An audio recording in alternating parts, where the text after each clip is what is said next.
दोस्तों, स्वागत है आप सभी का हमारे चैनल कही बातें पे। मैं शुभ्रशंख ऋतुराज। सबसे पहले गलवान घाटी में शहीद हुए वीर सपूतों को हमारा सलाम।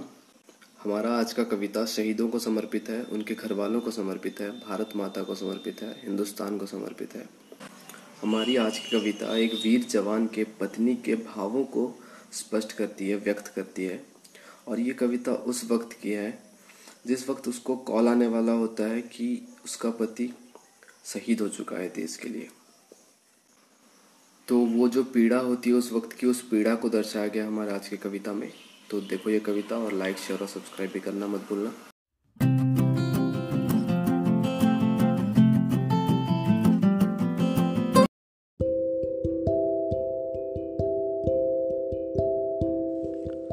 12 बज गया, अभी तक कुछ पता क्यों नहीं चला।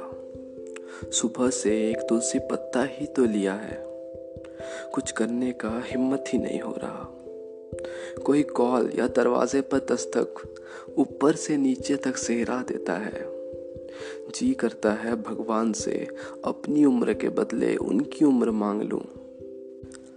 दरवाजे पर कोई आवाज देता है, तभी कलेजा मुंह को आ जाता है। पास के चाचा थे और ढेर सारे गांव वाले। उनकी आंखों में भी वही डर था जो मेरे आंखों में था। चाचा ने कहा, अरे बेटा, बहुत बहादुर है, कुछ नहीं होगा, हम सब साथ हैं तुम्हारे। माँ भवानी है साथ में। मैं कुछ बोलना चाही, पर आवाज गले तक ही रुक गया। 10 वर्ष हो गए शादी को हमारे, उनका हर बार का आना उंगली पर याद है। इंतजार किसे कहते हैं, वह एक जवान के परिवार वाले ही जानते हैं। तेलंगाना का खबर आ चुका, बिहार का भी। समझ नहीं आता कि वक्त को रोक कर रखूं या गुजर जाने दूं। रात से ही एक हाथ में फोन है, ध्यान टूटता है, बिट्टू रो रहा है, पर क्या करूं मैं। उसका चेहरा देखकर थोड़ा रुकती हूँ, मन भर जाता है। कितना कुछ सोचे थे हम दोनों ने। अचानक से मुझे याद आते हैं बचपन के कुछ पल।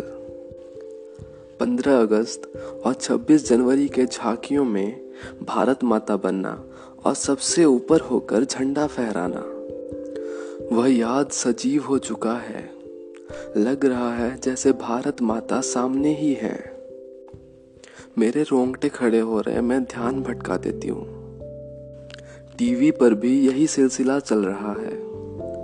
मैं स्वार्थी तो नहीं हो गई अचानक से, यह ख्याल आता है। उनके एक जगने से पूरा हिंदुस्तान चैन से सो लेता है। अपना सर कटा के पूरे देश का मस्तक ऊंचा कर जाते हैं। और क्या चाहिए भला एक जवान को। इतने सारे युद्ध में भारत को अखंड रखा हमारे वीर जवानों ने। एक तिरंगा और बैंड बाजों के साथ विदाई हो, यह भी तो कम नहीं। तभी ख्याल आता है, अभी तो आधी जिंदगी बाकी है, कैसे चलेगा घर।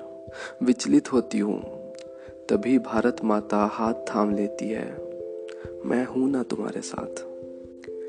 मेरी एक सिंदूर चले जाने से, चूड़ियां टूट जाने से अगर भारत माता स्वतंत्र है, सुहागन है, तो मैं तैयार हूँ। सिर्फ मैं ही नहीं, हर माँ बाप अपना बेटा देने के लिए, एक भाई अपना भाई देने के लिए, और एक बेटा अपना पिता को देने के लिए हमेशा तैयार रहेगा। तभी कॉल आता है, आंखों में आंसू है तो जरूर, सांसों में चित्कार है तो जरूर, लेकिन दिल के एक कोने में एक सुकून भी है। भारत माता हमारे साथ है, पूरा हिंदुस्तान हमारे साथ है।